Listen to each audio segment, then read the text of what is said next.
Memori adalah kapasitas yang memungkinkan kita untuk belajar, terhubung, dan mengingat pengalaman serta memahami kehidupan kita. Singkatnya, ini memungkinkan kita membangun cerita dalam pikiran kita.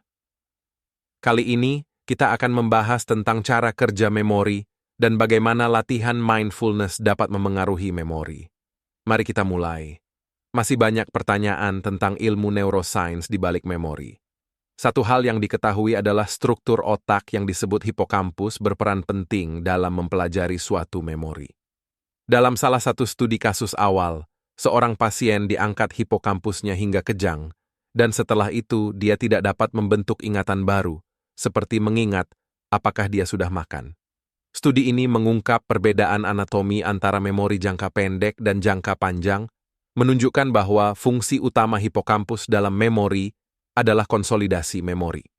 Konsolidasi memori adalah cara otak mengatur memori jangka pendek mana yang diubah menjadi memori jangka panjang. Karena kita tidak perlu mengingat semuanya, pengkodean adalah langkah pertama, konsolidasi memori, dan tentang mengubah informasi sensorik dari lingkungan sekitar kita menjadi sesuatu yang dapat digunakan untuk membuat memori. Pikirkan kembali memori cinta pertama Anda. Anda mungkin masih ingat bau, warna, penampilan, suaranya, bahkan mungkin sentuhannya. Yang mungkin tidak Anda ingat adalah bau, penampilan, atau suara orang-orang lain di kejadian tersebut. Itu karena memori sensoriknya hanya bertahan beberapa detik saja.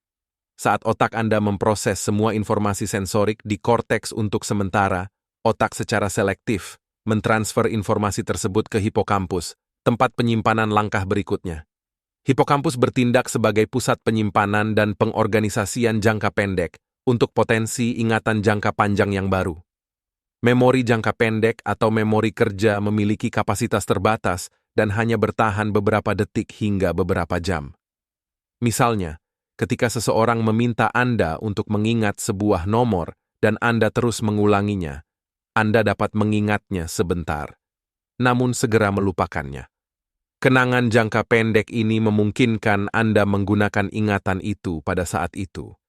Jika pengalaman tersebut cukup kuat atau kita berulang kali mengingat informasi tersebut dalam beberapa hari pertama, hipokampus akan mentransfernya ke korteks prefrontal untuk penyimpanan jangka panjang, di mana memori tersebut dapat bertahan berjam-jam hingga berbulan-bulan hingga seumur hidup. Ini seperti ungkapan gunakan atau hilangkan. Semakin sering Anda mengulangi sesuatu, semakin kuat hal itu menjadi memori jangka panjang. Untuk mengakses informasi ini, Anda memerlukan tahap akhir pengambilan konsolidasi memori. Atau bagaimana Anda mendapatkan akses ke penyimpanan memori sebenarnya di otak.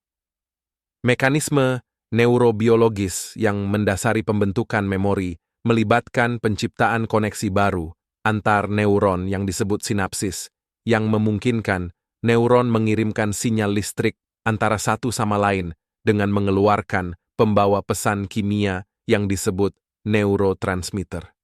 Semakin banyak sinyal yang lewat antar neuron, semakin kuat koneksi sinaptiknya.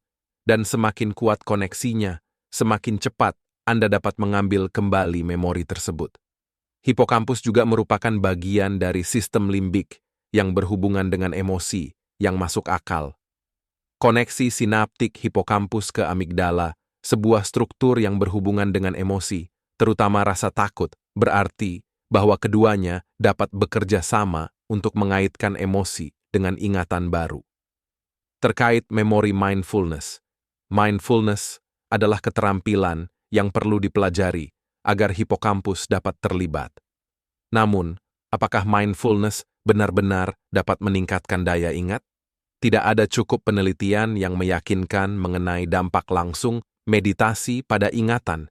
Namun, banyak penelitian memberikan petunjuk.